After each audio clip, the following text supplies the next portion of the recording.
basically what we did, if you go through this guide, we had, what items in here? From back what we did at the beginning of July when we last met, right up to the 4th. We had some discussions last time we were here about certain items that we wanted back in the project and certain items that were going to stay out of there. So I've updated the pricing here. I've tried to give you the 2 columns on each item, one dated June 8th, the other one dated today, August 1st. There's some descriptions there that allude to the dollar value changes. This just came out a few hours ago, so I apologize. I know you haven't had a lot of time to look it over, but we just completed this here yesterday. So that kind of gives the overall updates item by item that we had previously talked about. We didn't do anything new necessarily from our last meeting. Ron and I discussed there might have been a couple discrepancies on a few items that were in or out, but quite honestly, they're fairly inconsequential in the overall numbers at this point. If you go to the very last page there, your overall bottom line totals from the June 8th run to the one we have today, you can see the cost did go back up from where we were a month or so ago, but primarily that was just due to adding things back into the project that we had discussed. One thing that did change from the last time we were here, and I emailed folks about this, we kind of changed our mind a little bit on getting started this year. We're not going to get started with a ton of scope, but we do want to get started with the demolition, which means the current shelter that's up there would have to get removed. We would probably look to start this work plus or minus September 1. So it gives us about a month to make any preparations, disconnection of utilities, things that we have to do up there on your guys' side.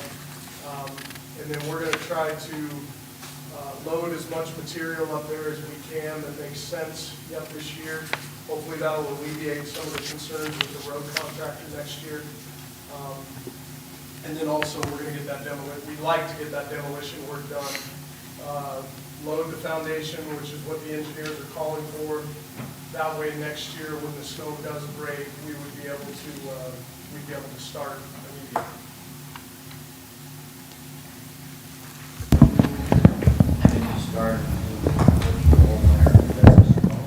What's that? Whoa, that's loud. Yeah, I mean, in theory, yeah. One of the biggest things that's going to deter from that a little bit is that the steel order is going to take most of the year to get here anyways. So there comes a point where we would run out of work. If you really did have great weather, you could attack it, but there's still going to come a point where you're waiting on materials.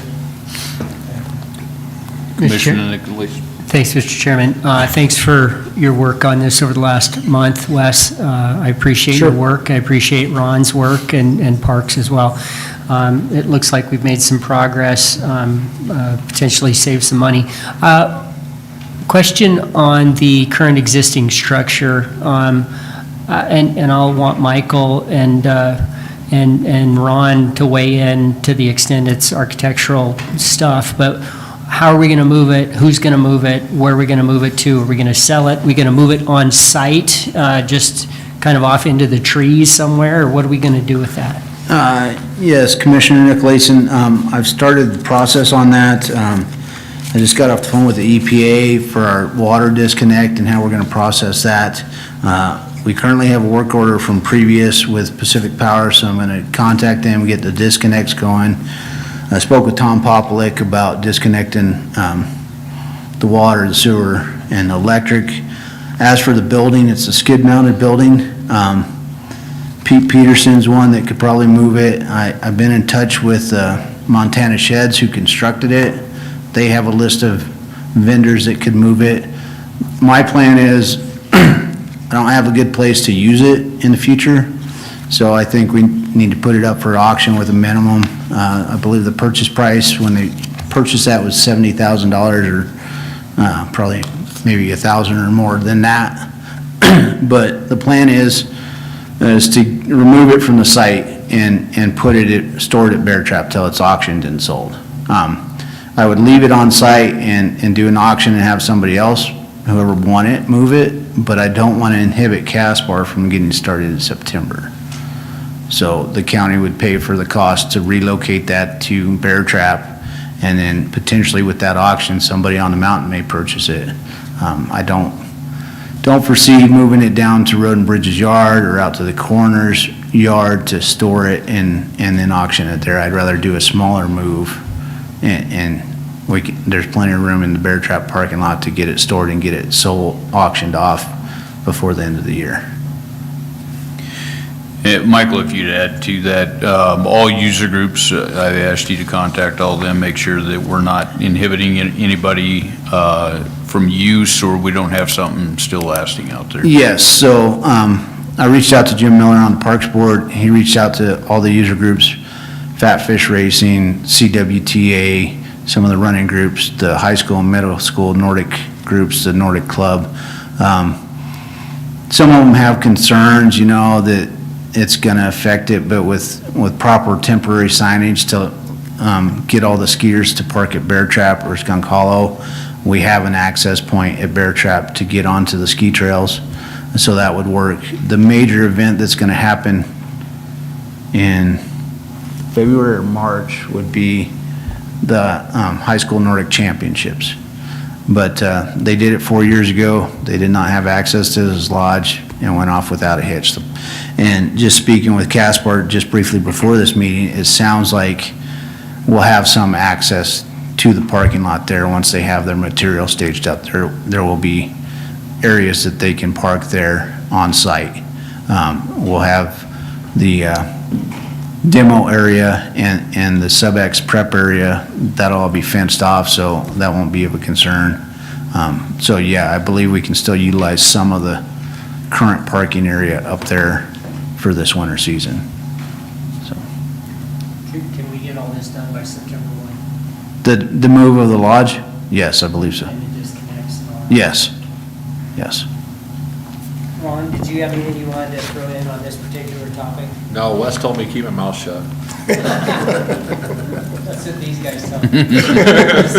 See how well it works. No, they've got everything taken care of, so. Any other questions from any other commissioners?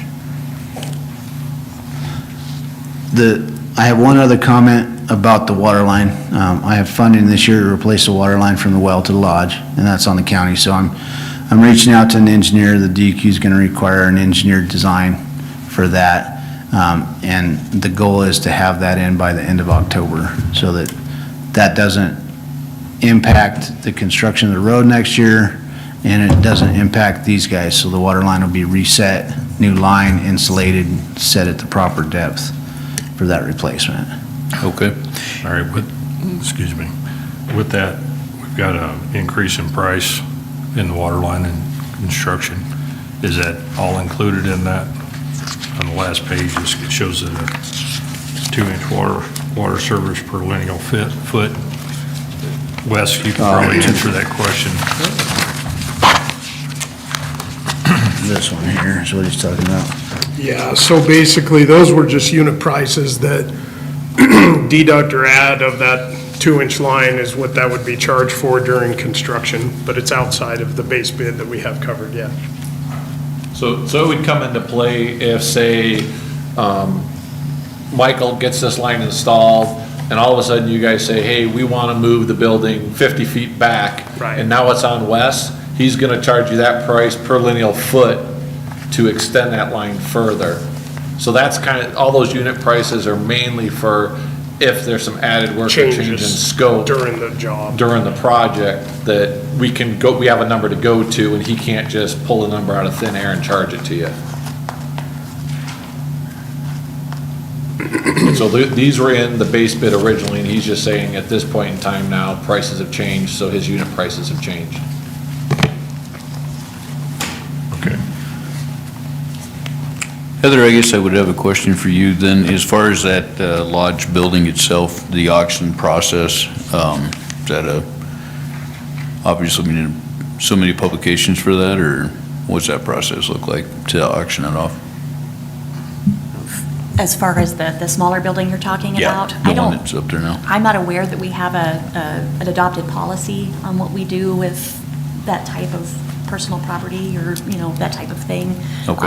I would presume we might just follow whatever process Mike Hagler uses, because I think he pretty routinely puts stuff on a website and auctions it off to the highest bidder. So, Mr. Chairman, on that a little bit, I spoke with Mike Hagler.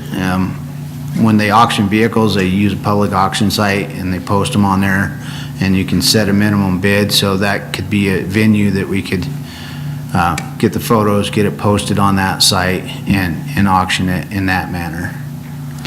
My only concern about that is if we're only moving it so far out of that site down to Bear Trap in hopes that maybe somebody on the mountain buys it, how do we direct them to that site? That's a good question. We could probably put a notice on our website. We might be able to have somebody post on the social media on the Casper Mountain Landowners Association possibly, and maybe put a publication out in the newspaper for that, or with Oil City News, and see if they would do a PSA for us on that. Okay, and would you find somebody to go up and take a look at that and give us an idea of what the value of that is before we just throw a number on it? Let's find out what that's worth prior to putting it up to auction.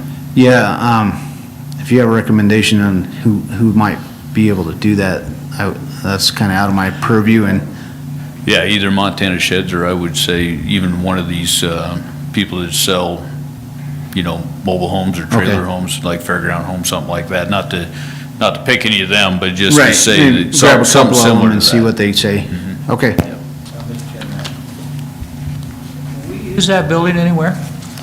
So I've talked with my staff about it, and the Parks Department doesn't have anything that it would be well utilized for.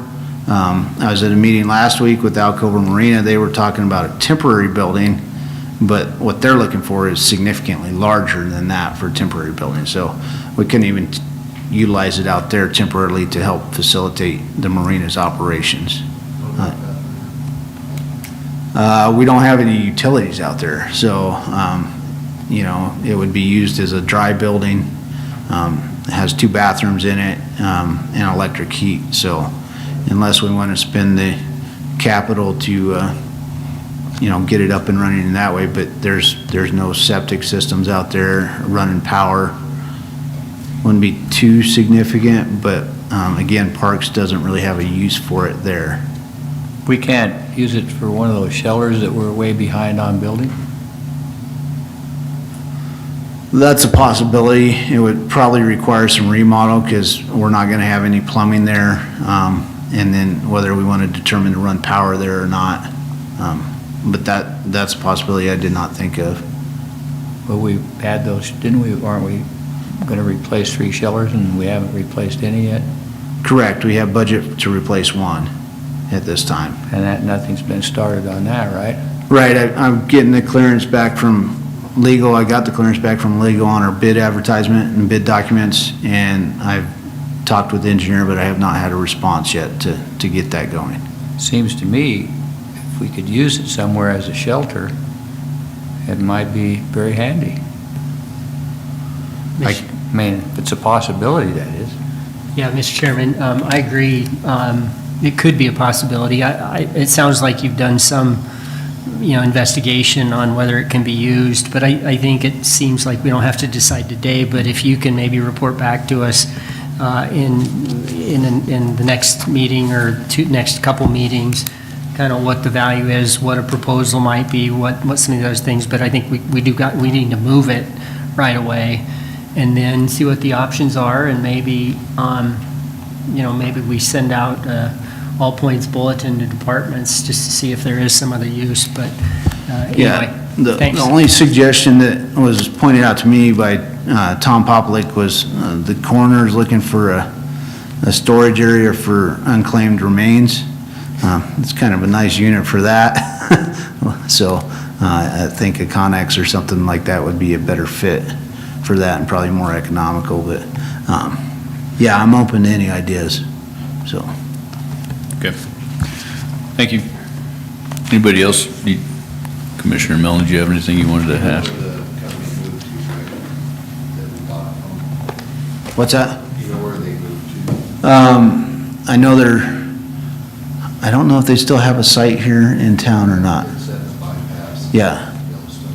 I have phone numbers. I've been in contact with them already about movement of it and whatnot. And they mentioned consignment, but I don't know what that would be. And I don't know if county can do that.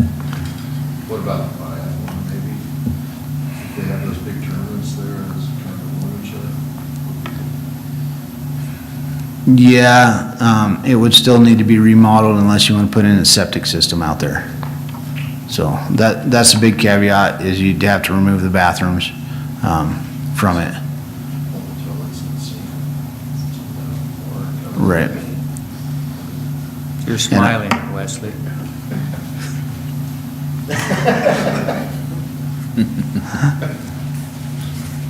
Thank you. Okay. All good? Yep, thank you. Okay, thank you. So this question for legal is, when are we going to get something, a contract put together and agreed on by the parties and reviewed by Ron? What's the timeframe? Yes, Mr. Chairman, Commissioner Nicolais, and so I do have a draft of a contract and exhibits and all the general and standard conditions that I've been through.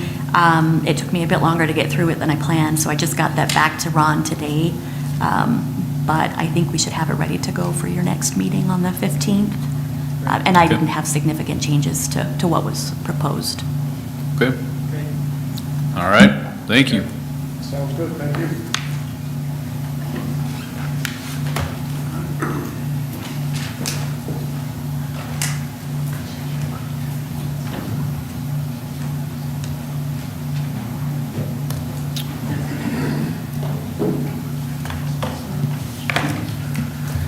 Okay, so YDOT is not here right now. So let's go ahead and, they won't be here for another 20 minutes, so let's do, Commissioner on the table here, anything you need to bring up, so. Commissioner Laird, let's start with you.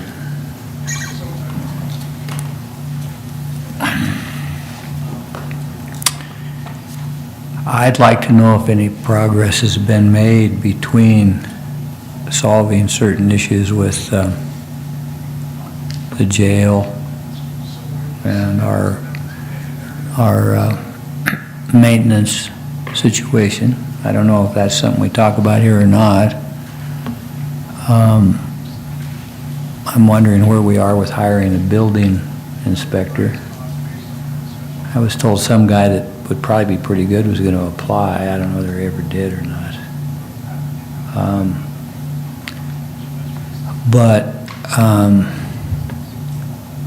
I did want to get kind of an understanding of what people's rights under freedom of speech are here at meetings. Have you had a chance to look at that at all? Mr. Chairman, Commissioner Laird, I haven't put together a memo or anything for you.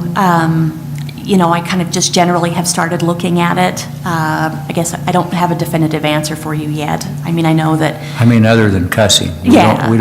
We would prefer not to have cussing here, but. Right, obscene, offensive, or, you know, combative words are certainly things I think the commission has the ability to, you know, stop or prevent people from engaging in that kind of discussion here. And I don't know what that means, so. Yeah.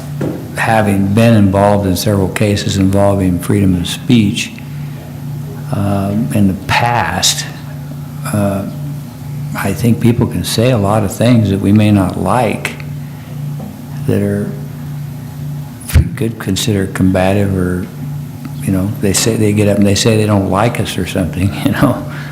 I think that I would just like to know what that is, because I want to treat our constituents fairly, and I would hate to drive them away from meetings because they feel like they can't say certain things, so I'd like to have a clearer outline of that for my own legal knowledge.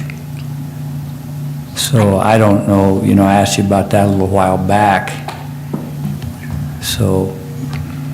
I'll try to get you something soon, prior to the next meeting. I think the difficulty with that is that, that some of that's in the eye of the beholder, as far as what one person considers acceptable and what one doesn't, but I think we can certainly come up with some standards to discuss. One other thing, gentlemen, I'd really like to see a fireplace in that new building up there. Some sort of a fireplace. I mean, it's cold, the people are coming in there and skiing and freezing, and in my old skiing days, boy, I sure liked it when I could go sit in front of a fireplace. So I just like to, I know it isn't completely X'd out, but it sure would be, make it a little more homey and a little more inviting, in my opinion, than just some warehouse where they come in and sit there, and we've kind of stripped it down. I really wouldn't mind seeing them use the old plans and just pay the money and get it built, but I guess we've gone past that. But it's a legacy. I was really impressed today with the airport and how their facilities was looking, and the entryway and the pavement, and it's all first class if anybody goes there. But Casper gets criticized by the rest of the state, and they use everything that they can to not pay us compliments. And I'd really like to see us do the best we can, especially with the fairgrounds and all of that.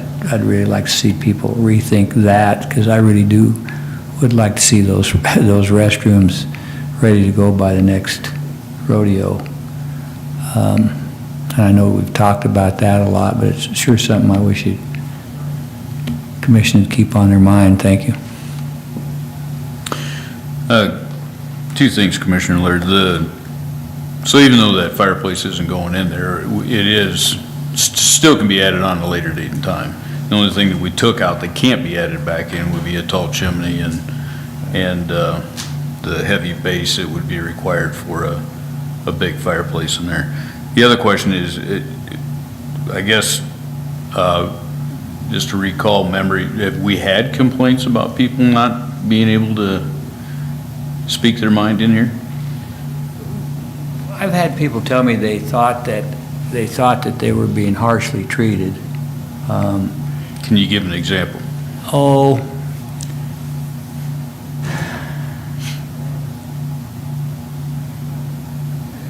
I think I'd rather say it this way. I think we're all gentlemen here, and I think that we don't have to get down to the level maybe some people do, and I think we set our own example, basically. And so I've had to assess my own thoughts about that, because I think there's times when I haven't treated people like I believe a gentleman would treat them. So for myself, I intend to work on that. And because I'd like people to come in here and feel like I don't think they need to be yelling and screaming at us and using profanity, for sure. But some people who come in here have some good ideas, and they care about their county, and they care about things going on in the county. And sometimes I'm not sure we address the heart of their concerns, so maybe we could help them get an understanding. Because I can tell you, Mr. Chairman, this job was way more than I ever thought it would be. This is a complex job. We have, with all the things we have to do, and trying to keep good people working for us, and dealing with the people who put us here, and being concerned about their tax issues and their income, because some of them just are afraid. And they're afraid of us because they don't think maybe we're protecting them the way we should. And so, for me, as a commissioner, I would just like to be able to have our public come here and feel like they got their questions answered and they were treated fairly. And I think some of them just don't feel that way, nor do they want to come back here. So, because when I look down this table, I think everybody here is a gentleman, truthfully. And I think that if we, for me, I'm just speaking for myself, is to listen to people, because I haven't been the best listener of all time either. So I'm just going to listen a little more intently for myself and try to understand what some people are really saying, what the bottom line of what they're really saying is, because sometimes they don't tell you that, they beat around the bush, and we go out, we had a gentleman who couldn't read or write come in here, and he was lost. And we gave him his liquor license, and then I saw him, he's one of the most hardest working guys I think I've seen. He works every day and works hard, and we just have to sometimes be cognizant of we have people who may not be able to read and write, and they would be good contributors to our county, and so that's just my thoughts. I'm just speaking for myself only. Okay. Commissioner North. I've had some people contact me and wondering what the status of the Grass Creek abandonment is, and I haven't heard anything. We've looked at all that stuff, and we haven't discussed it since we had the open hearing that night. And so I've had a lot of people that ask me about that and wonder where we're going, what we're going to do with that. And I think rightfully we need to give them an answer one way or another at some point in time. So. Chairman, for you, Commissioner North, yep, I agree with you. I think we had to pull that from the agenda. We found some procedural issues with the way that it went forward, and I didn't look at it before today's meeting. So what those exact issues were, I don't have that in the forefront of my mind. But as far as just the process that we used, we found it to be problematic. So I think we were going to go back through to see if some portion of this needed to be redone. It just was. Are they going to have to, are they going to have to present stuff all over again, or are we going to be able to go off the information we currently have? Again, that you do not have to go through that again, but I think I need to visit with Christy and Jared to determine what the appropriate process is to go forward. Okay, because it's. And Dave, let me add to that too, because I think, was it 50th was also on that? Or 50th Street or 50 something. But one of the steps that was left out was talking to the city that actually has that. So we kind of skipped that step on that abandonment itself. So I know there was. That's in the county. But they have, there's some sort of a right-of-way in there. Yeah, there's an annexation And an agreement annexation that agreement, no yep. one was aware of at the time that petition went through. So that one is problematic as well. Mr. Chairman, just to comment on that, my feeling about that issue is that may have to very well be resolved in court, because the number of years that property's been sitting there and closed off in front of people's houses, there could be one big adverse possession issue there that, since we're not a court, we can't resolve. And I really do think it's going to require a court decision on that issue as to who may own the property now even. Mr. Chairman, just in response to Commissioner Laird, it's my understanding, Council, that land, the roadway is titled in the name of the county. I didn't hear you, Mr. Nicholas. That Grass Creek Road has been dedicated to the public, to the county. Who has record title to it? I don't think that's. It's a private road with public access. is what Okay. it is. So it's not dedicated to the county. It is not a county road. It's a private road with public access. So, They can actually turn around and make all those roads private roads with private access if they have an agreement throughout the HOA out there. well, I don't, And that's what they have in the adjacent districts.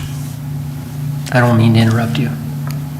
Okay, so, number one, you can't adversely possess the interest of a governmental entity. So I don't think there's a risk of adverse possession of the rights and interests that the county has.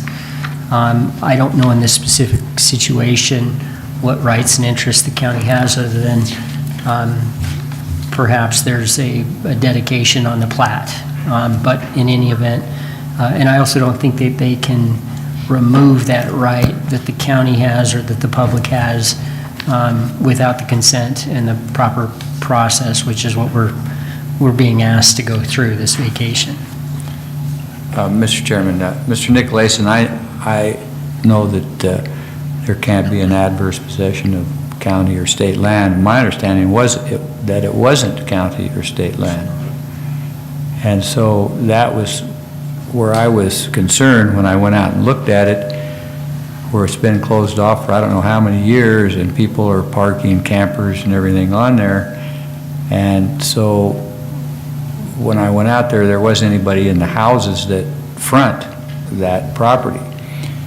So, so it's a question that I guess could be answered without litigation as to who owns it and what rights they have. But if it's not owned by a governmental entity, then I would think that it could be adversely possessed. I wouldn't say that it is or isn't at this point, but I assumed when I made that comment that it wasn't owned by the county or state or city or anything else, for that matter.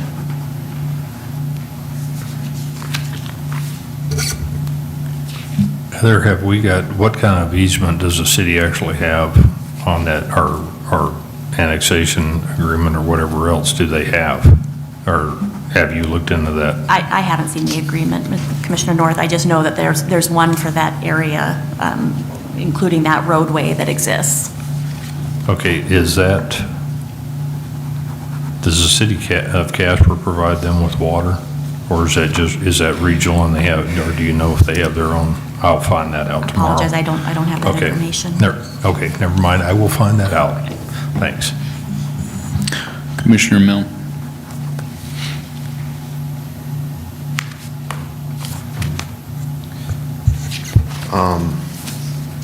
Heather, I don't know if Christie's talked to you at all about our process of selling property and going through that. Have you reviewed that at all? Commissioner Milne, I have not. I do know that this was discussed, I guess, some time ago by the commission. I don't think there was consensus on a process. So I think whatever Charmaine had been working on is where it's left. And I have not spoken with Christie about that, other than to say that that we need to come up with a process. We have discussed that that's needed, but we haven't started to dig into that yet. Okay, I was just curious on that. Short of that, that's all I'm curious about. Looking at Casper's numbers, though, everything looks appropriate for its location, what they're asking, so glad Wes came up with that. Commissioner Nicolason? Thanks, Mr. Chairman. We had a good meeting with the airport today, and I think that the airport is going to move forward with a application for funding primarily from the federal government. I think the FAA for a new control tower. Our current control tower is what, 1956?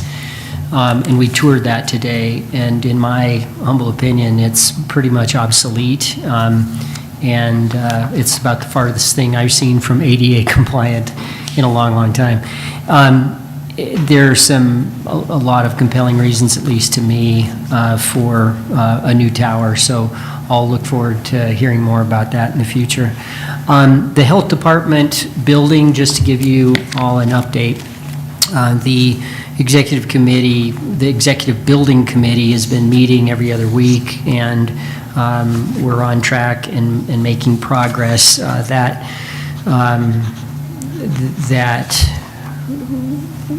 rests, well, that's kind of contingent on us moving forward with hiring an owner's rep. And as I think you're all aware, on the 15th, we're going to be doing some interviews of qualified individuals that are interested in providing the owner's rep services. The RFQ was sent out by the Executive Committee. The responses will be sent and reviewed by us, or they will be sent to us and reviewed by us, and we'll have them before the interviews.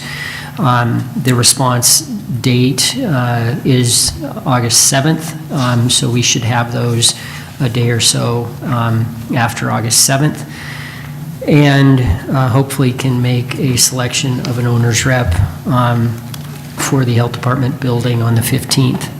Are there any questions on Health Department building? So, Commissioner Laird asked about how things, or whether there's been any progress or development on the detention center and the sheriff and the maintenance issues, and Commissioner North and I met with a couple of the key individuals, and I think we had a good conversation, and I think we have another meeting scheduled in the near future, and I think we can report back to you. And if you have any questions, just let Commissioner North or I know, and we'll bring you up to speed. I don't know where things stand exactly with the property owned by the city that we're wanting to be transferred to the county. One of those is this property on which we're planning on building a $3 million lodge, and so I asked our council to start to look into that, and I know that she wasn't here last year when we had a couple conversations about a couple of the other involved properties, but she might be reaching out to Commissioner North or Commissioner Milne for additional history on other properties, and she'll get back to us on that. But I'd like to wrap that particular property up sooner rather than later, because we're talking about investing a substantial amount of money on land that I think is always, well, it's now intended that we own it. I think we just need to get to the finish line on that. That's it for me for right now. Thanks. Okay, and I don't have anything else to add right now, so we're right at 3 o'clock, so we'll go ahead and roll into the next one. So the next presentation will be YDOT 2023 Annual STIPE presentation. Go slow.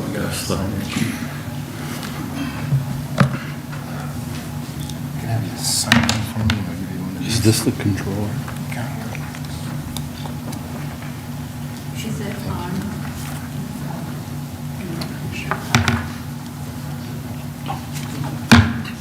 Why does he want this signed?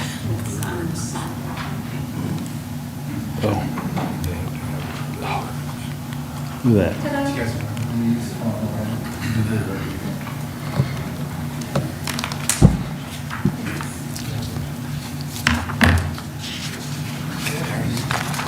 Is this so defensive, actually? You gotta get the credit. Get CE for it.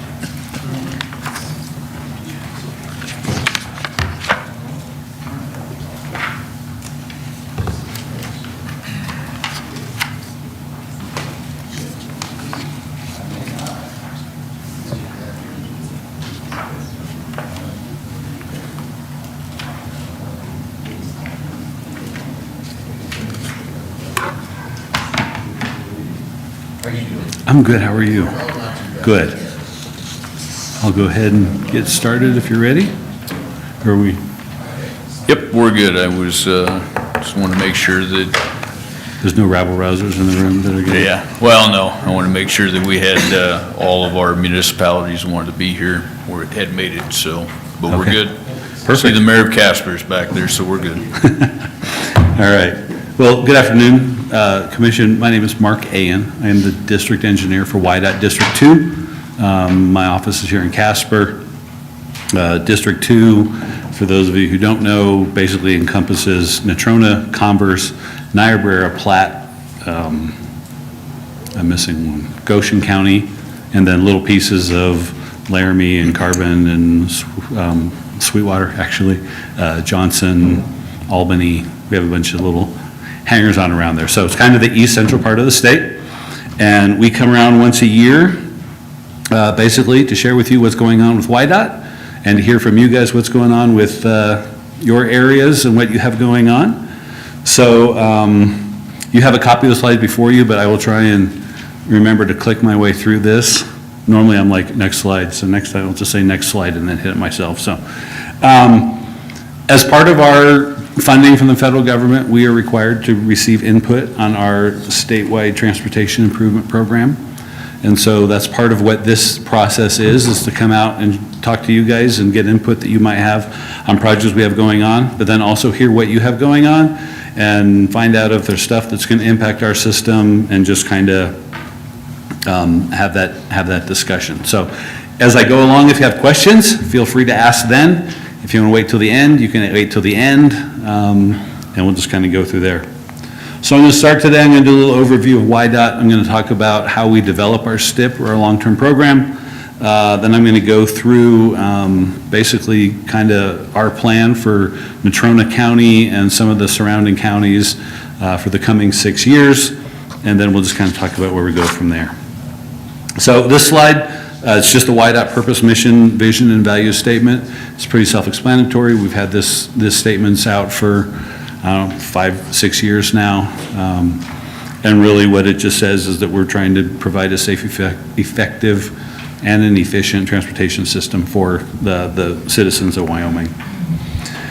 Just as an overview of WYDOT and what it is that we cover and what kind of the scope of breadth of our work is, this is a breakdown by district. So I'm District 2, and so we have 5 districts around the state. So you can see from that breakdown there, miles of road statewide, it's about 6,700. Just about 1,600 of those roads fall within District 2, so I have the most roads. Bridges, I don't quite have the most bridges, but I'm close. So I might go steal a couple more from District 4, just so that I can have the most of both of them. But I like this slide just because it kind of shows you know, the different types of highways that we cover and kind of the mileages. Now, I will point out that the interstate mileage is a little bit misleading. That's if you draw a straight line up the middle of the interstate from one end of the district to the other. So if you were doing actual lane miles, that number would be times 4. If you wanted to do the northbound lane would be that number, plus the southbound lane would be that number. So that number is a little bit misleading, but other than that, the biggest piece of information that we kind of wanted to share other than our program is we just wanted to share just kind of a little bit. I know you guys are seeing a lot of this with your own construction projects around the district. In the past, we have had a slide with a fancy chart that talks about how much you could buy today versus how much you could buy in 1994. And it was confusing, and as we put this together this year, I'm like, I just want to know how much stuff costs now versus how much it cost a couple of years ago. And so we pulled out just, you know, some of our major items that we bid on, and, you know, you can see there, like our hot plant mix, our asphalt paving, we were paying on average $40 a ton, now we're paying on average $70 a ton. And that's just kind of indicative. Everything else has gone up. You know, the structural steel has almost doubled in price. Chip seals have almost doubled in price. So This is just as we get into what our program looks like for the next 6 years, you'll see kind of the effect of these escalating costs on our program. Past, present, and future projects. You can see here, last fiscal year, 2022, which our fiscal year runs October 1 to September 30. So we are just finishing up fiscal year 23 right now. Last year in 22, we led 103 projects to contract at $368 million. This year, we had planned on letting 99, but in the end, we ended up back in March having to pull about $70 million worth of projects that we had hoped to let this year because we ran out of money. So those all moved into fiscal year 24. And so then that meant that we had to move at least 70 million out of 24 to make that, to fill that hole, and everything else has increased in price. So we just started rolling projects every year, and at some point when we got up to late 2026, we were basically just changing the year at the top of the program because everything was moving into the following year. So all as a result of those escalating costs that I shared earlier. A couple slides about the Infrastructure Investment and Jobs Act, or IJA, as we call it. Some people at one point were calling it the bill, but we have settled on IJA. And this is the formula funding that we receive from the federal government to fund our operations as an agency. You can see some breakdowns there with some headings, so I'm going to run through just a couple facts about that. Essentially what it looks like is we were getting about $100 million per year additional over what we were getting before that. We had big plans at that point that we were going to start moving projects forward and getting a bunch of work done, and then inflation hit. And essentially what happened is that funding just covered inflation. So in the end, we were letting the same jobs we were going to let, at least for the first couple of years, and then as inflation increased, we ended up moving stuff out. The bridge funding column, that $45 million, that is brand new funding that was earmarked as part of the bill. And I'll talk a little bit more about the bridge funding in a little bit. The electric vehicle funding, I'll talk about in a little bit as well, but that was new funding as well in this bill. The aeronautics funding, that $50 million per year that came, that is a $15 million increase. Prior to this bill, we were getting $35 million a year. So that's an extra $15 million for airports to use for their runway maintenance and building maintenance and improvements and that kind of stuff that they do. So as you can see, the total federal amount over the entire length of the bill is like $2.3 billion scattered across these categories. An interesting fact that's on this slide, the national average for funding for DOTs shows that the national average is 70% of the funding comes from the state and 30% is federal. Here in the state of Wyoming, we are exactly swapped, and 29% of our funding is state and the 71% is coming from the federal government. So a much larger percentage of our money is coming from the federal government. A lot of that 29%, that federal money comes with at least a 10% match, depending on what we're spending it on. So it's just an interesting fact there that our funding is just a little bit swapped from the national average. What's the reason for that? It's just the way, it's the funding that we receive from our funding sources, from the mineral severances and gas tax. That's what we get, so. This slide, the construction ongoing projects, this is just an FYI slide. It shows current projects going on in the state of Wyoming, and you can kind of just see where they're scattered around the state.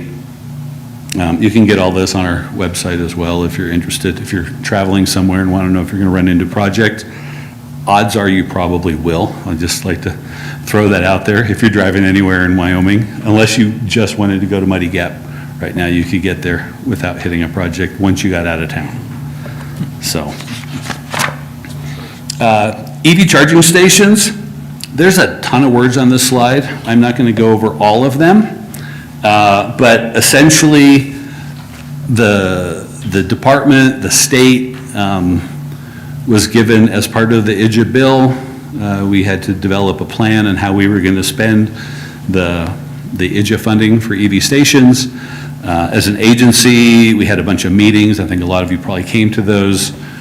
We talked about it, we came up with a plan, and we were about ready to go to basically the RFP process, where we would send out and say, we have money available. If you are interested in providing an EV charging station and you would like to partner with us, it's an 80-20 split. We were about ready to go out to that. And we got to doing a little bit of digging in there as an agency and found some language within the bill that we weren't comfortable with. So we made the decision to kind of pull back until we could get some questions answered.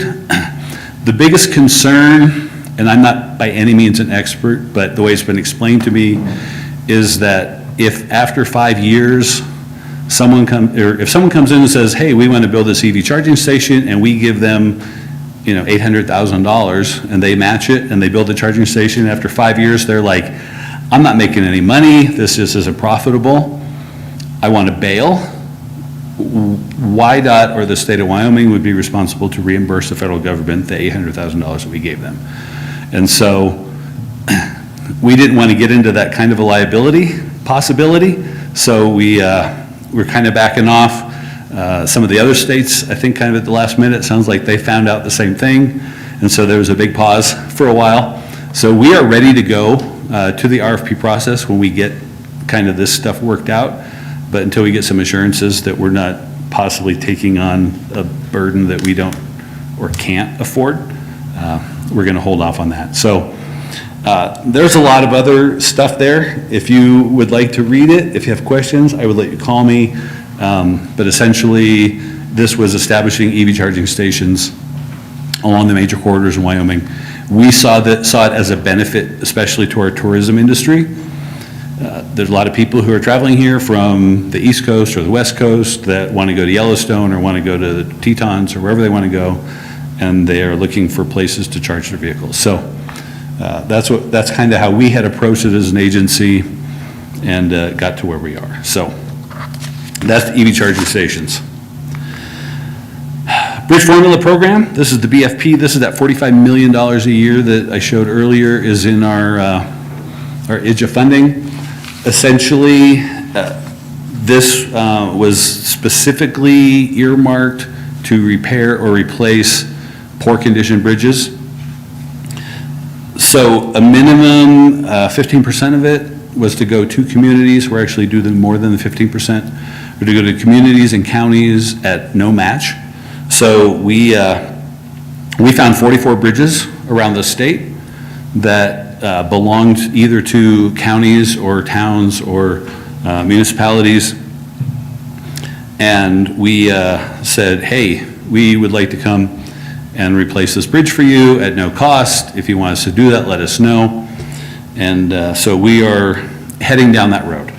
We've hired a consultant to do this design work about fiscal year 25, so a couple years from now, you'll start seeing, excuse me, you'll start seeing some of those projects roll out. There is one in Natrona County that is on the list. The biggest issue we're having, that last bullet price there, is that prices are going up. And so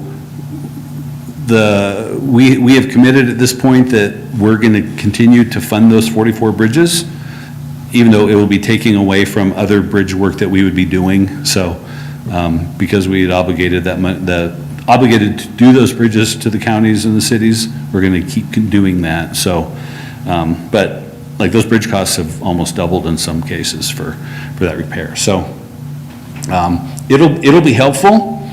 There will, a lot of the other money will just be going to bridges on our system. I don't know if you've seen driving around, there's a lot of bridges.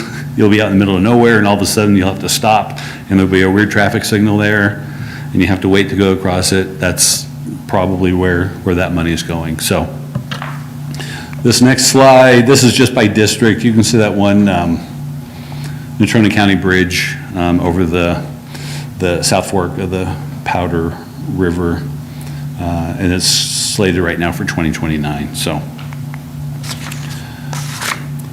Along with IDGA, there were a whole bunch of grant opportunities that were made available to towns and cities and groups that are out there.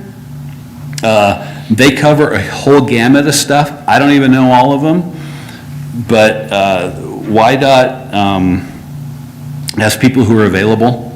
If someone is interested in looking into grants that are there to do whatever you might want to do, ADA improvements or any of that kind of stuff, there are grants that are out there. There's a website that shows here on the slide. There's a contact for the name of the guy at the back that will have all the information. We have people who are available to help people apply for these grants. So that's what that slide is. The STIP process, the Statewide Transportation Improvement Program process, is basically, this is how we determine as an agency what we're going to do for the next 6 years in our construction. It starts with largely our asset management systems. So we have a bridge management program, we have a pavement management program, we have a safety management program. On top of that, we have maintainers that cover every mile of our road all the time. They know what's going on. We have resident engineers out there who are keeping track of stuff. And so we sit down over the winter, we start going through all those things, and we go through and we select, these are the roads, these are the bridges, these are the things that we want to do as an agency. Then we sit down in the spring, and we, here in Casper, my staff, we sit down and we talk through what we want to do. We put together a program. We get together with our counterparts in Cheyenne that do most of our design work and who monitor these asset management systems, and we're like, this is what we want to do. Once we get that done and those people don't see any issues with it, then we come out into what we call the public input process, which is where we are now. We talk to you guys. We're having a public meeting next week for anyone who wants to come. Across the state, my counterparts are meeting with county commissions and everybody all over the place, kind of getting input. And then in September, this plan goes to the Transportation Commission, and they then approve it. And once they approve it, then the Federal Highway Administration approves it.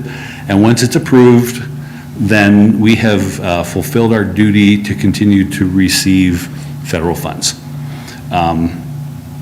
It is by no means at that point permanent. It gets amended quarterly because we always have projects that, a right-of-way issue will come up or a road will, fall into a river, landslides. We have just weird, crazy stuff that comes up, and so we have to shuffle projects in and move stuff out. So every quarter, our commission goes through and they adjust things and they add things and they take some away. So it's kind of a living, breathing document, but we try to keep it as kind of stable as possible. Mr. Chairman, I have a quick question. Does your agency try to predict? I heard you say that you have 6 years of projects that you have in mind. Do you do anything to predict what inflation is going to be doing to you next year and on that 6th year and where we are with that? We have actually, and I don't remember their name, but basically they're the inflation committee. Okay. And they sit down every year before we kind of in the spring while we're putting this together, they sit down and they go, okay, here's the inflation we're going to apply for each year. To say they totally missed it 3 years ago would be kind of an understatement, to be honest. Generally, we're in the 5 to 7% range is what we build into our program. And generally, we're pretty close. The last couple of years obviously have been bonkers a little bit. It looked like some of them were, 100%. Yeah. Not 5 to 7. So we, and that's why we ended up, like this year, that's why we ended up moving $70 million out, is because, we had assumed, 2 years ago, a 5% inflation, and it ended up being 18 or something, and so, but yeah, we have an actual group that tracks, and it's It's made up of several different programs within our agency, our financial people and our contracting office and that kind of stuff, and they talk, and they're the ones who are out talking to suppliers and contractors and kind of trying to guess trends and that kind of stuff, but yeah, we do. Thank you. This is just a kind of a graphical representation statewide of what the STIP looks like. And this is by year, each year is a different color, so you can kind of see how stuff gets spread around. If you want to, this way, if you want to plan trips for the next 6 years, you'll know where the projects are. It's just basically, it just kind of shows that there's not a lot of highway that doesn't get touched over a 6-year period, so. Okay, so when you get into the STIP is a piece of our webpage, and when you get in there, it's not just highway projects, which is mainly what I'm talking about today, but also in the STIP, you'll see transit projects, so you'll see like the money that YDOT gives to the city for their buses, and you'll see there's there's money that goes to other transit projects for senior citizen centers and that kind of stuff. You'll see aeronautic projects that are in there if there's something going on at the airport or that kind of stuff. Public Safety Communication Commission projects is kind of a new one.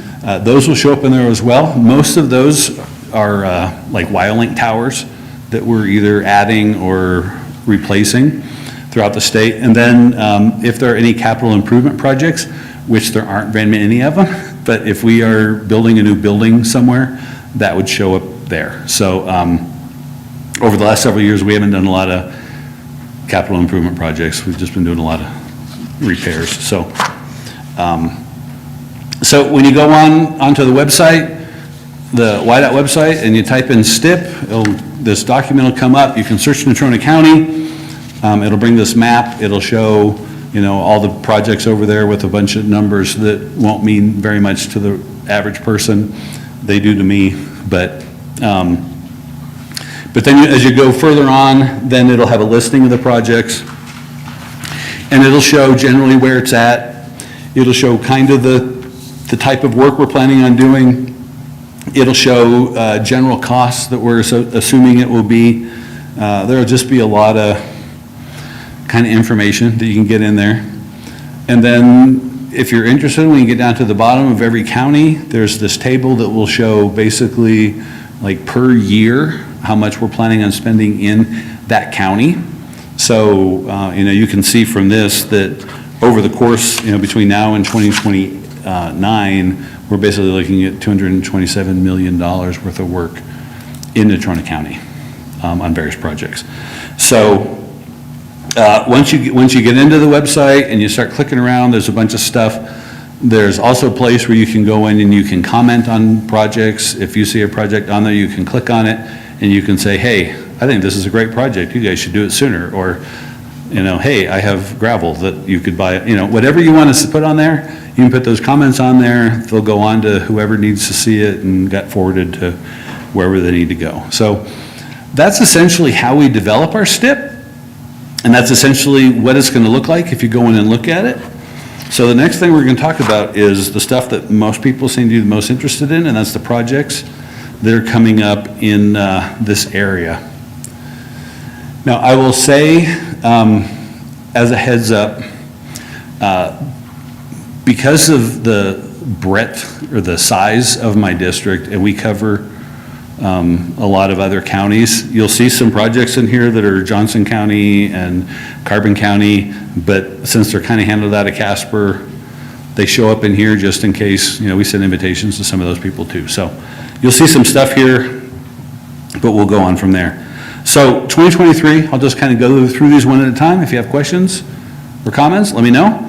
2023, that first one, reconstruction, bridge replacement, this is the job that's going on right now on the interstate. It's the one where we're tearing everything out and closing bridges, that kind of stuff. That project just got underway. It's going to be an exciting couple of years. A lot of people are wondering what's going on. We are just in general, what you're seeing right now is in the design, it became apparent that we needed to raise the bridge over the river. We needed more freeboard room. So when you raise that bridge, then the road has to raise, and then the other bridge has to raise, and everything has to tie in. So overall, the whole thing's gonna be about 2 to 3 feet higher in the end than it is now. So you'll be seeing a lot of stuff going on with that. This next one, I-25 219 to 227. This is that project, if you've been north of town, that's working up there. It's just a mill and overlay type project. There's some bridge rehab going on with that. We showed the Walsh Drive Bridge Replacement project on here, even though it's in its last throes of being completed. We got Walsh Drive open yesterday at some point, mostly. We're working on a new signal system at Yellowstone and kind of general cleanup and getting that tied up. So hopefully in the next month or so, we'll be getting that completely done and out of there. And then Papa Street reconstruction between Collins and Yellowstone. This is a project that has been around, I think, since the dawn of time.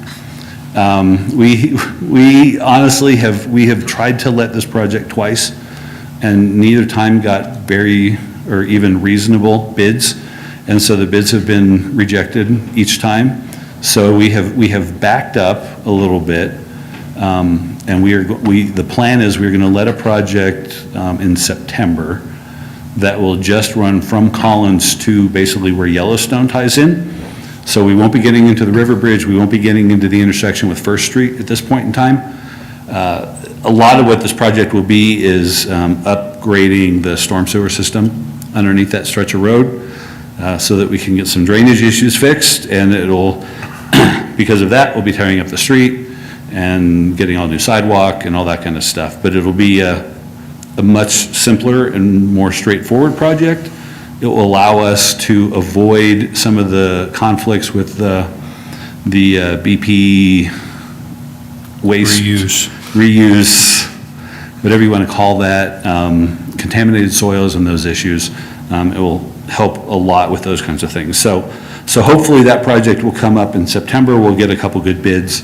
And honestly, with this scope, we're hoping some of the local folks would be able to bid it, which would be nice. And so you'll see that. I doubt anything will happen this fall, but hopefully next summer we'll be working there. 2024, we have a microsurface project planned between north of Midwest on the interstate, 227 to 234. Microsurface, you've probably seen it, is that really thin overlay. We did a bunch out in Mills a couple of years ago. And then Casper Street, CY Avenue at Wyman Boulevard. So that intersection out there by Walmart is going to get a mill and overlay.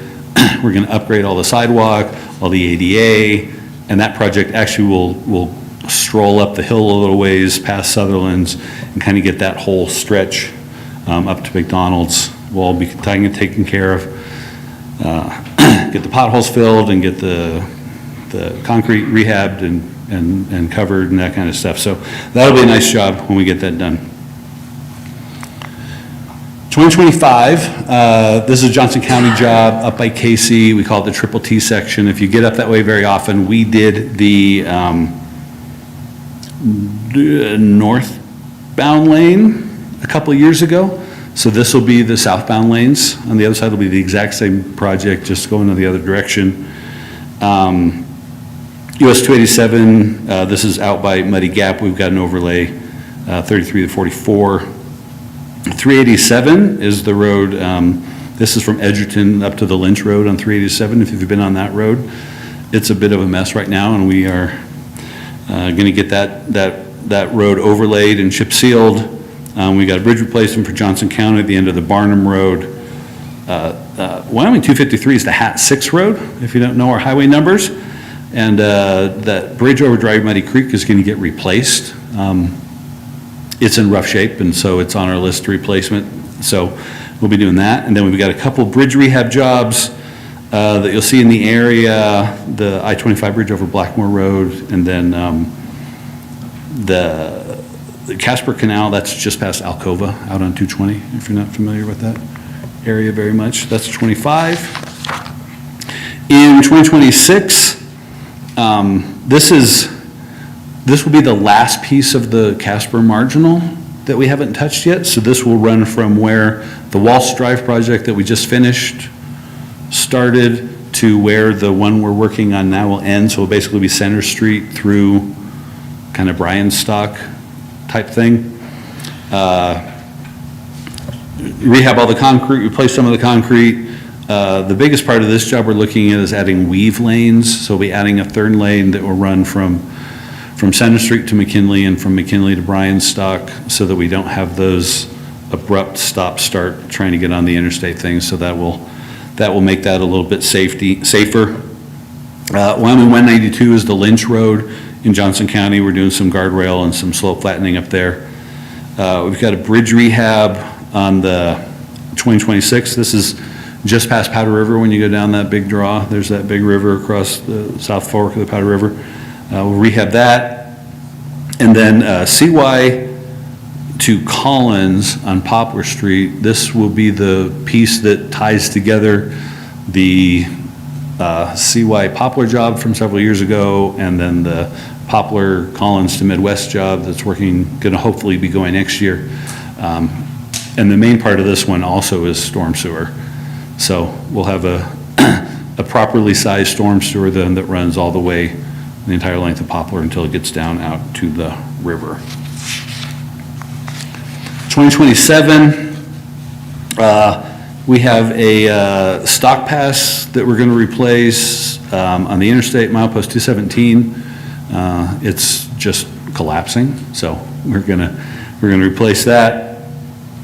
We've got an overlay and a chip seal between 44 and 51 out by Martin's Cove, between Martin's Cove and Muddy Gap. Wyoming 258 is Outer Drive. So this is the stretch basically from the mountain road through like 15th Street. Is going to get mill overlay, some work done on it. 253, again, it's HAT 6. We're planning at this point a thing called in-place recycle, which basically you come along and you grind up the pavement in place and roll it, and then you do an overlay over the top of it. It's supposed to be a pretty good way to get a pretty good surface on a not so great road. We won't be able to do a lot of widening on it, but it'll make it a little bit safer. And then we've got a bridge replacement on Badwater Road at Badwater Creek. This one is new for us. It's a BROS project, but it's technically in District 5, which is our Northwest District, but we noticed it was going on out there, and we're like, we're used to working with Natrona County, so do you want us to just take that over? Because they were gonna have to run it out of like Riverton or Thermopolis, and so we're gonna take that one over. So that's clear up there, like north of Lysite, kinda out there. It's barely in your county, honestly. It's way out there. And then 2028, an overlay on the interstate. This is this first stretch, 180 to 184, is basically HAT 6 to Curtis Street. That stretch of the interstate. 160 to 175. This is the piece they're working on right now. They're doing the northbound lane. This will be the southbound lanes. Look basically like what they're doing now. And we've got a job on the Old Glen Rock Highway then, basically from Meadow Acres up to Coal Creek. That's kind of that stretch there. Will be an overlay and a chip seal. There's a job out by Sweetwater Station with an overlay and chip seal. Casper First Street, this is the stretch of First Street that runs basically from the intersection with Yellowstone, that goofy kind of skewed intersection, through right downtown and goes basically clear out to Salt Creek Highway. And that concrete is not aging well.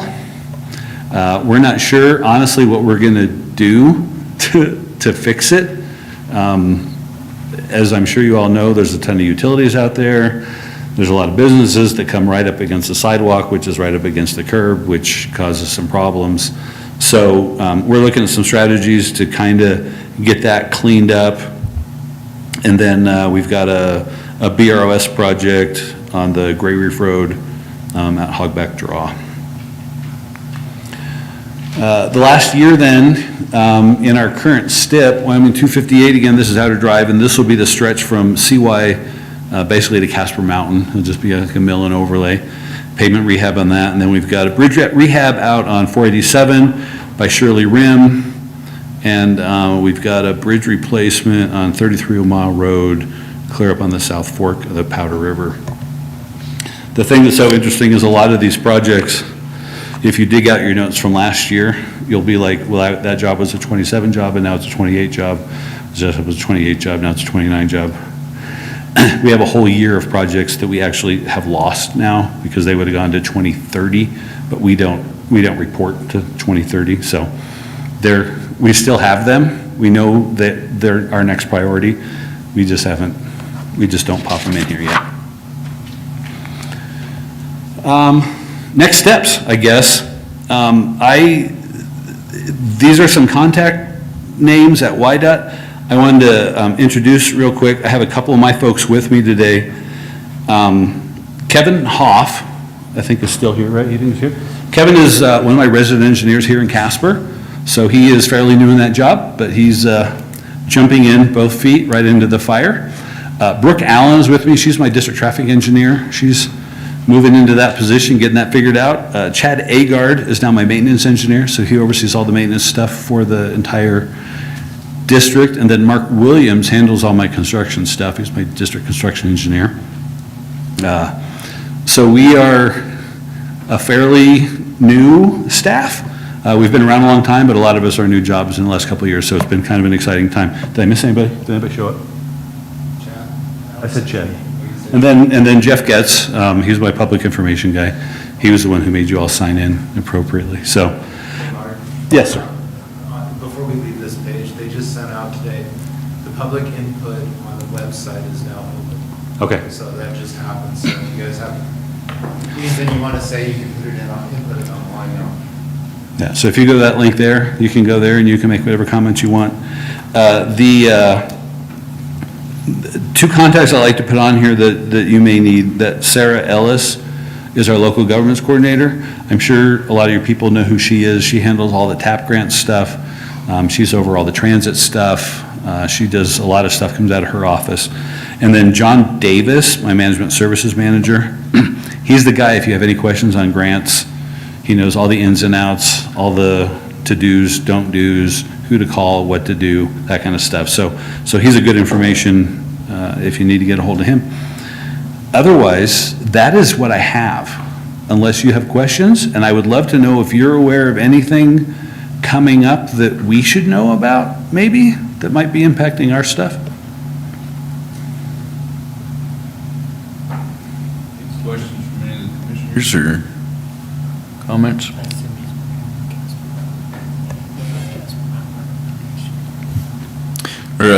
Are you working with Mike Hagler on Casper Mountain Road for next year? I was actually just talking to Mike about that. We don't have much to do with that. I mean, that's a direct federal job, so we're not really touching that very much. I mean, obviously, they'll be going through our stuff to get to there. So we'll, I guess as it gets closer, we'll get with Mike and make sure anything we can do to help. Or if you guys would just like to just take that road in its entirety, we would be glad to give it to you. So Jump right on that. I just like to throw that in whenever I can.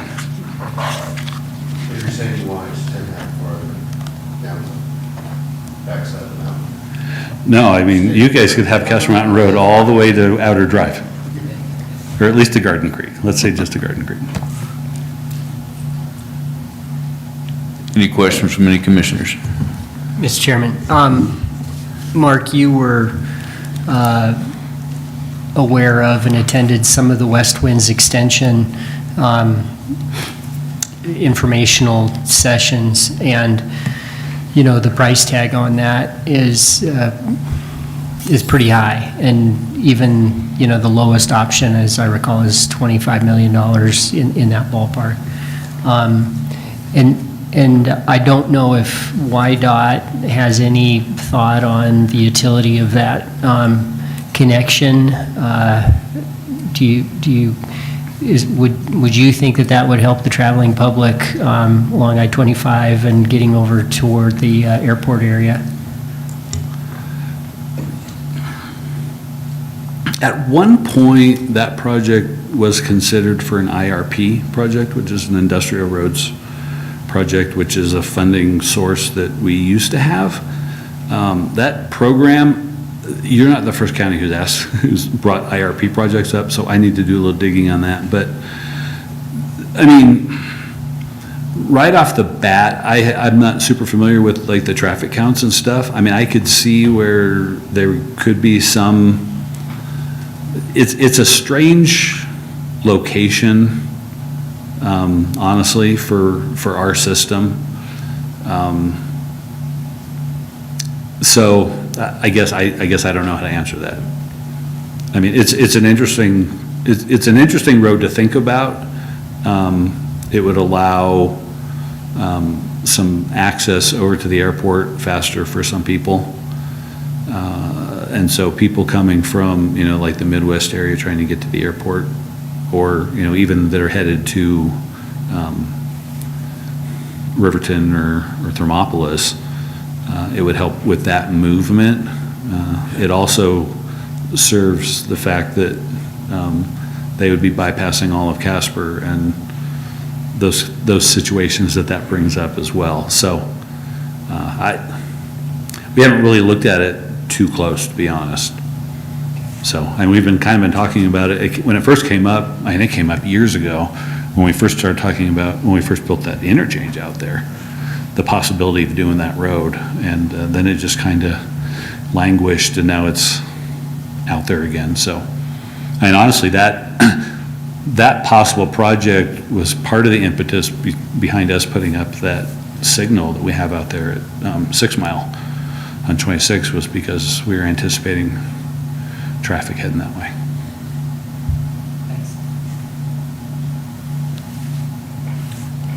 Commissioner Mill. Mark, thanks for coming in today. First, are there any funds or grants or projects or anything like your bridge project for culverts systems? There is not really. We kind of have an ongoing discussion in my own office. Every time they're like, we need to replace that bridge, we always ask, well, can we replace it with a culvert? And sometimes we get told yes, sometimes we get told no. But culverts are a topic that are very near and dear to our heart. And for whatever reason, the culverts between here and Casey, Wyoming are all a hot mess. And we are trying, essentially what we have to do at this point is we are trying to carve a little bit of money every year out of meeting all of our other needs with doing some culvert linings or replacements. So there are not any specific programs for that, but we are culverts are kind of becoming a priority for us in this area. I was just wondering, because out off of Cortez, that new road, with that huge flood, it just wiped out right there by Cottonwood. Yeah. It's a mess. No, that's it. I just curious on that. Thank you. Any other commissioner questions? I see that we have Marinell back there. Tracy's here from up north. And Tom, do you guys have any questions you want to ask while we're here? Okay. Thank you. Yeah, you bet. All right. All right. Appreciate Okay. your time. Thank you very much. Thank you. My number's on there. If you have any questions, give me a call. Sounds good. Thank you. Except for Commissioner North, I talked to him too much. Be nice.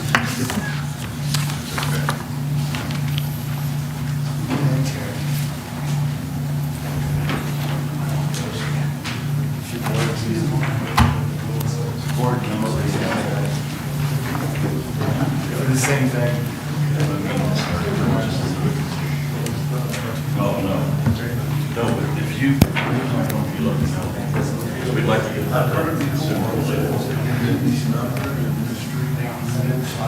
I approach your honor? From a distance. Bullshit. I come Call the all the way, or sheriff. I don't come at all. Hey, I talked to Carter before.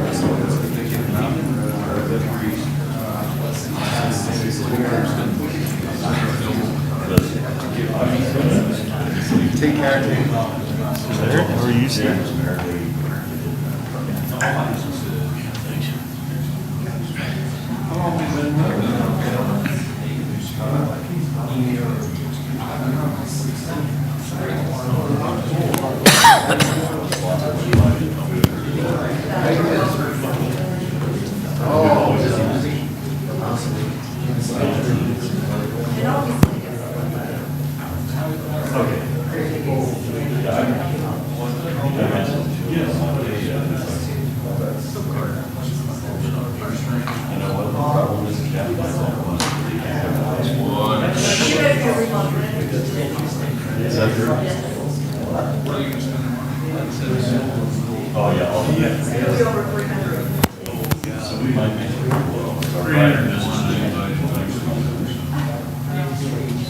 I have to make some plans next week. I want to spend all of the money I got.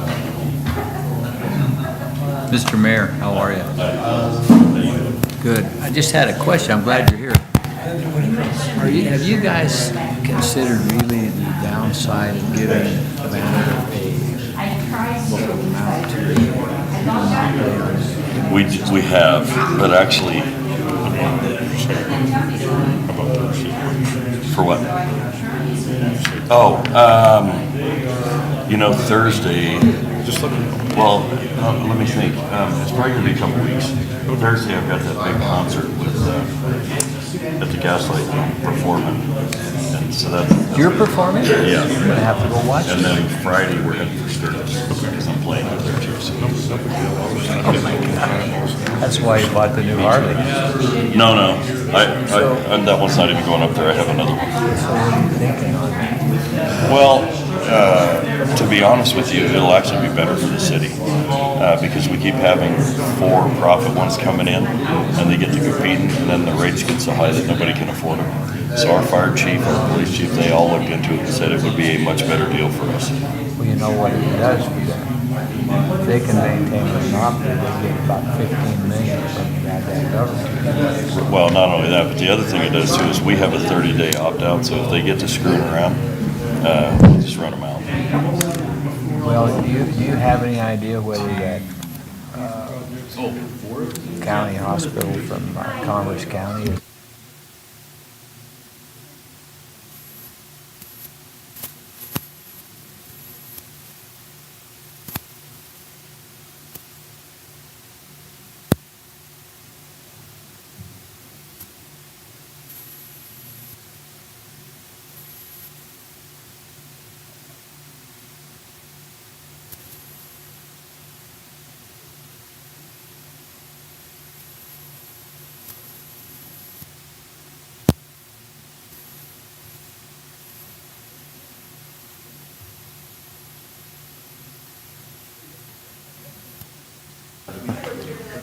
No, there's the freaking thing.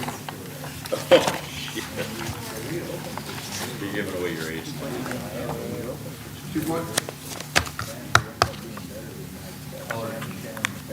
That happens a lot with us. We play and we're better than we're opening for sometimes. Christie, holler at him.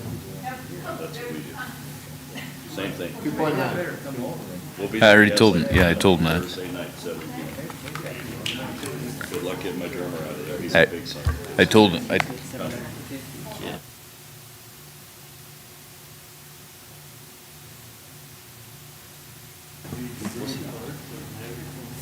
No, I'll give it to you. See you guys. Thanks for all you do. You too. Nice to see you. Have fun tonight. You know how many emails that I just have? Why? What did I do this time? You call them like you see them.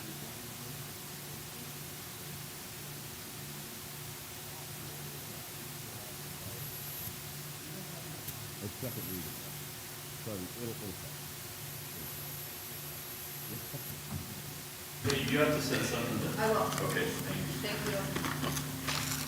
Okay, so we'll continue on, and we'll move on to the amendment of the procurement policy draft. Heather? So, thank you. I've received some feedback, and I received a little bit more after the last version that I sent you, so I'm going to send that out to you.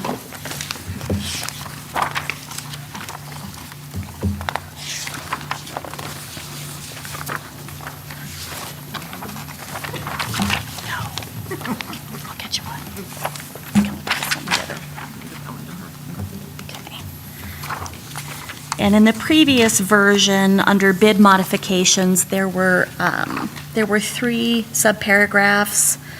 I removed the second subparagraph that had to do with a late modification of an otherwise successful bid. It's on the second page. So the version you have now doesn't have that in there, which is probably confusing for you. I apologize, but I took that out. This version I just handed out is the latest one that I have. It is not what's in the packet. I was receiving feedback after the packet was published. So I guess at this point, I want to see what your thoughts are, whether you want to hold off and take more time to review this before considering it this evening, or how you'd like me to handle this.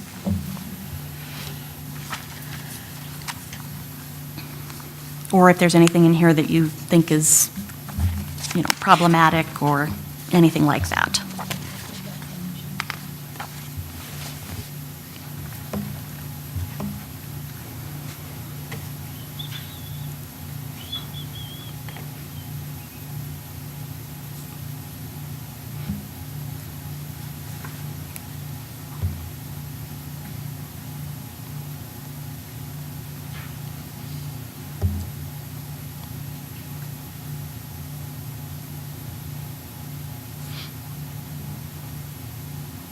I think it looks good. Me too.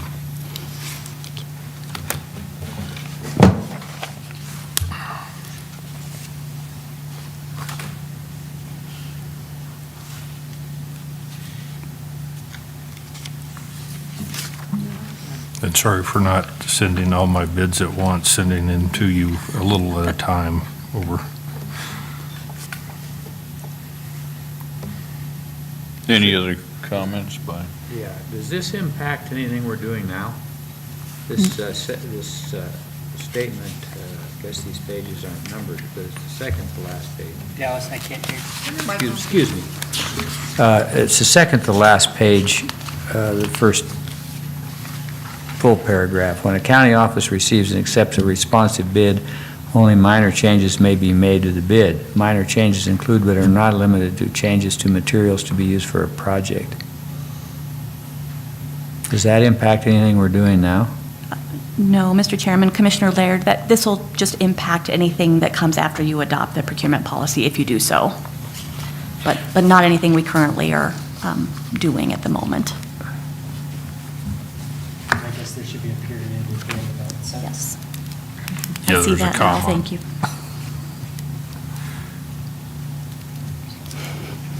Thanks for pointing that out. I do appreciate everybody's missed that. review and input as well.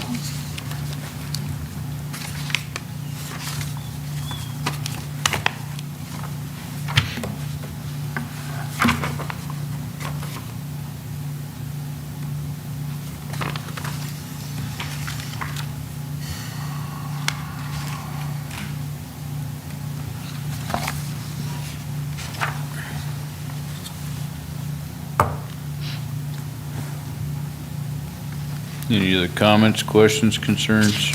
Or are we good with it?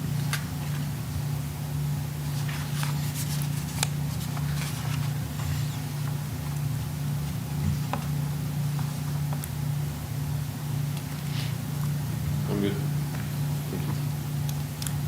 Okay. Thank We're you. good with it.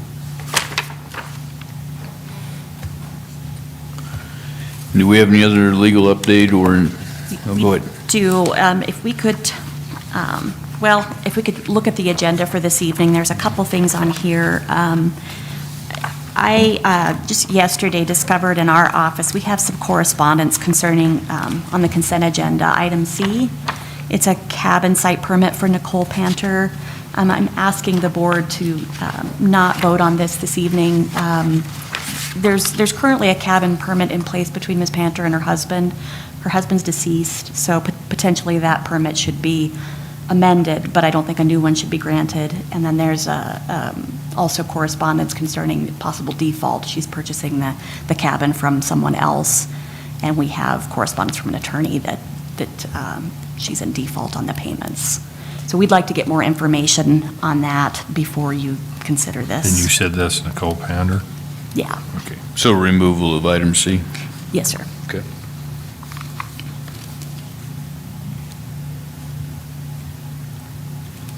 And then the other item I wanted to mention was the MOU, so that's item E, between the school district and Natrona County about the Trails Center. We just, Commissioner Nicolaisen found a few things that we needed to clean up. They're pretty minor, but it did change what's in the packet. I have that here with the exhibit attached if you want to take a look at that.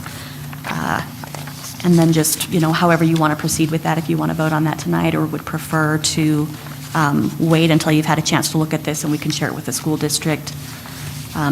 Just specifically, we tried to firm up what the terms are, that they're annual terms that will renew on or after the anniversary date, when payment for the parking lot that the school district agreed to pay will be. We just put in there that would be at the end of the year. And then attached Exhibit A, which is referenced in the document, but which we didn't have, which is the preliminary site plan. So those are the only changes I believe that we made. I do know the school board's considering this, I think, at the end of August. Commissioner Nicolaisen? Thanks, Mr. Chairman. Yeah, there was a blank line for when that funding would occur in 2023, and I think that the discussion that I had with council was, and my understanding from, the project in general is we don't need that money right off the bat or at any time, before the end of the year. So, it gives the school district the most flexibility to just put a 12/31 date. There was a kind of a grammatical issue with the last sentence of paragraph 3, which was the unless terminated, the MOU will automatically renew for subsequent terms. So we just cleaned that up. And then, like council said, the exhibit is now part of it. So I think it's ready to go. Do you feel that, we might be ready to go with it. Is there going to be any kind of hiccup on the school district side of things, or do you think they'll be good too? Because I'd hate to go through and vote on this and then have something change along the way. Well, I can't speak for the school district, but and Mr. Brown's here, if the school district was okay with what was presented and what is in our current packet, I can't see them having any issues whatsoever with these little things that we did today. Okay.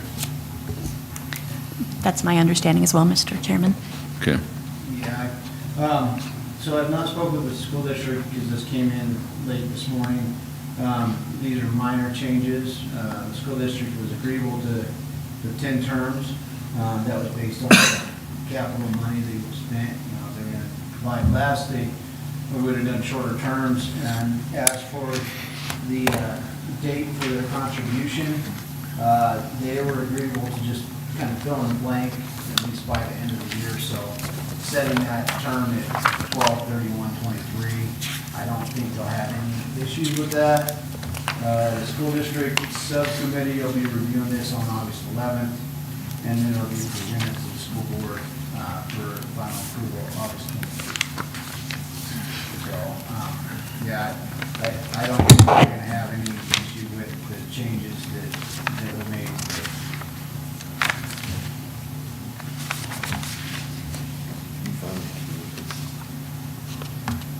I'm okay. You're the same happy.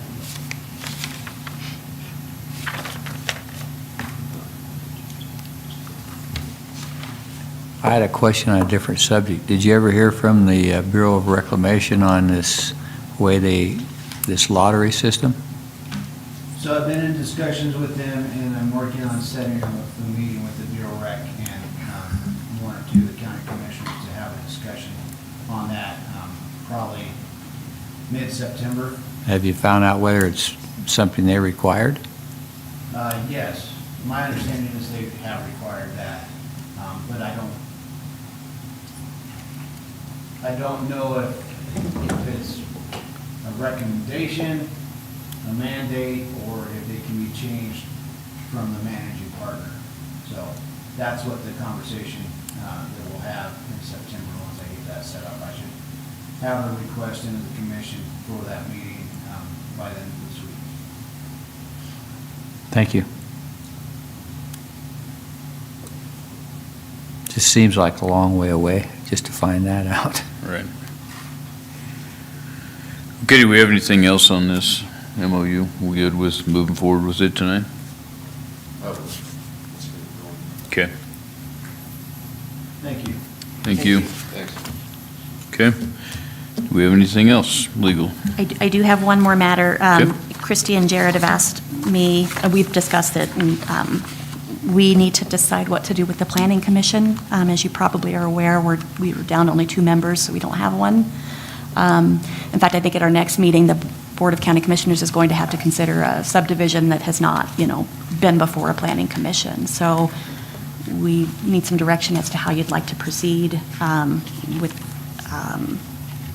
getting board members. I think it's our recommendation that you re-advertise and take new applications since there's not consensus on the previous applicants. And where are we at with the policy on conducting interviews? So the way that the current policy is that we have written is that the Board of County Commissioners will consider the appointments at a public meeting. We don't have it specified in here that a subcommittee does that, although I know that in practice that's what, the former commission did, and I guess maybe even this commission did earlier this year.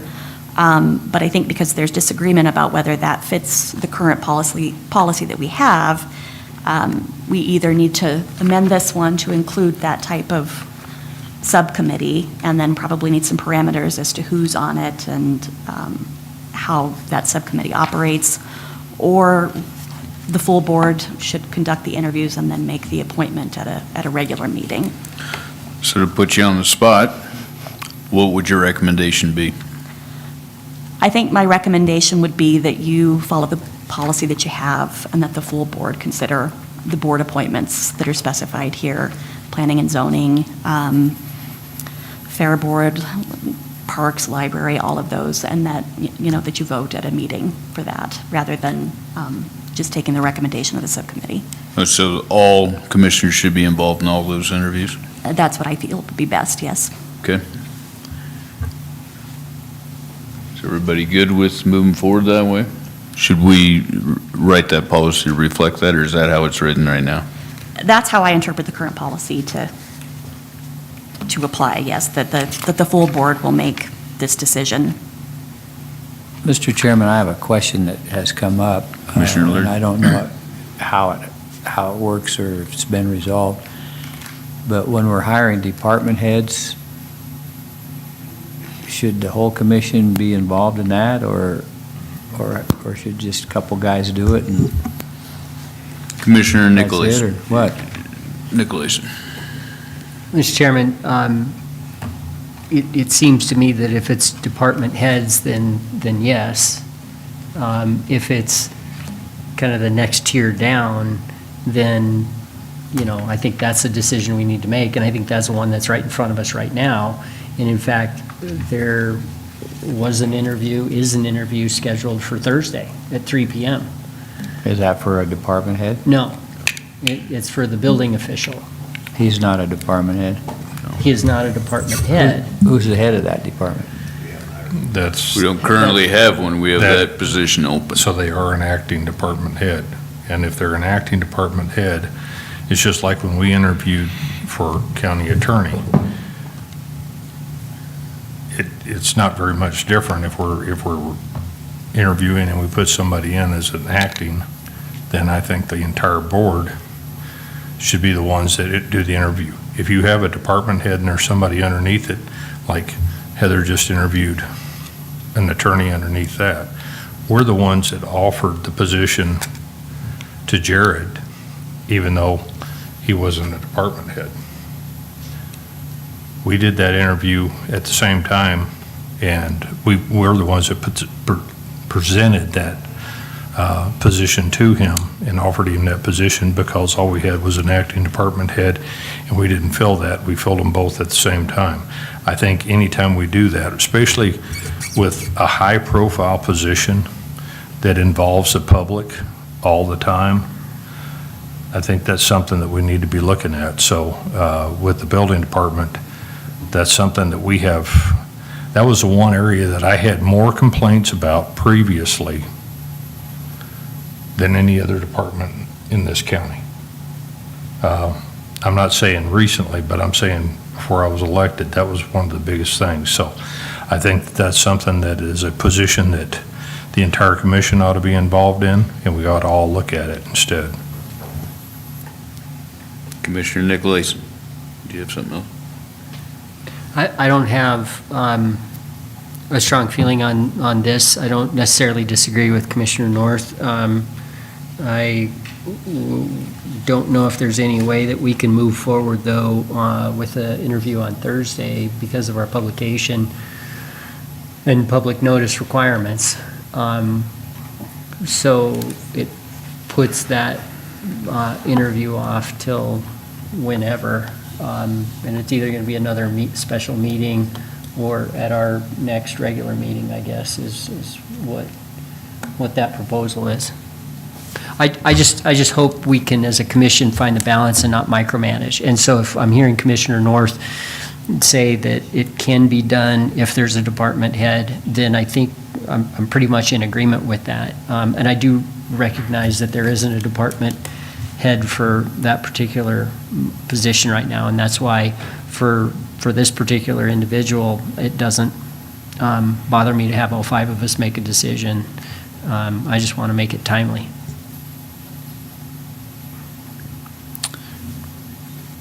Okay, so, did you, Commissioner Milne? You waited. I did wait. Delayed. I did delay. No, I'd agree with Peter on that and Dave, that I don't have feelings one way or the other necessarily about this particular position, but with it being interim, I mean, they will be kind of head of that department until we do find the actual department head for development. I don't have a problem with it. The only concern I have is if we do a special meeting for this guy, he may go away. We've been waiting forever for applicants. So that's my only concern, is we may lose somebody if we delay that. If we interview for Thursday. Who are the commissioners that are supposed to interview him?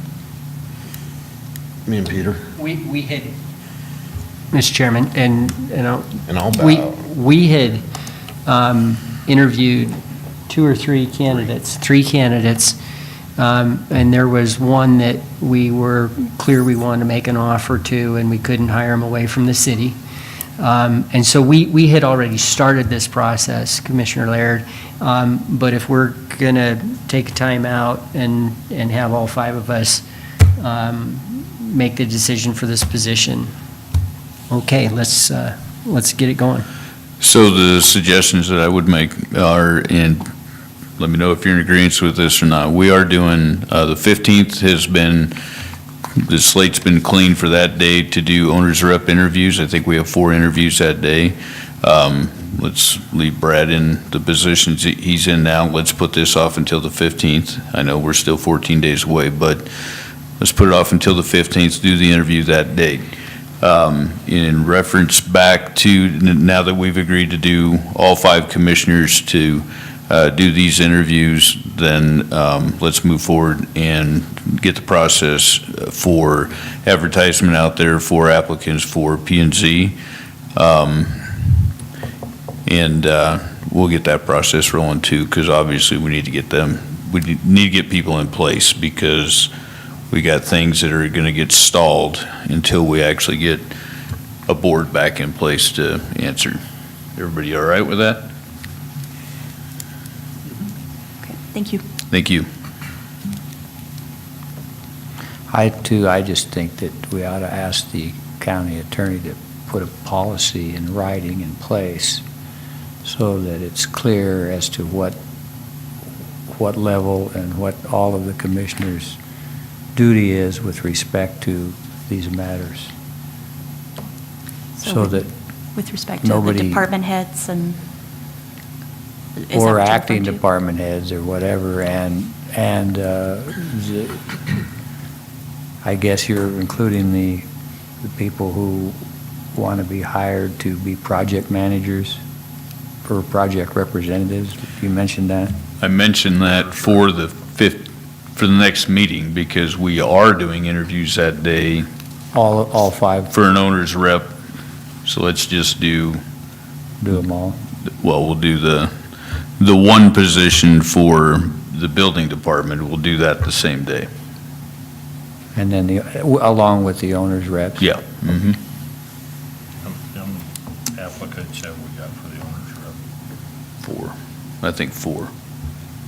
Correct? Three. Okay.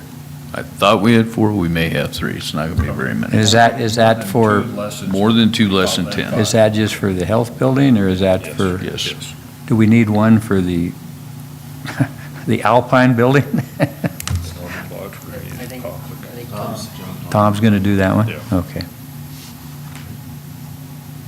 All right, thank you, that's all I had. Okay. Do we have anything for executive? Don't have anything. Okay. Okay, so then we'll stand in adjournment until the meeting. 5:30? Yep. My dog's going to be happy.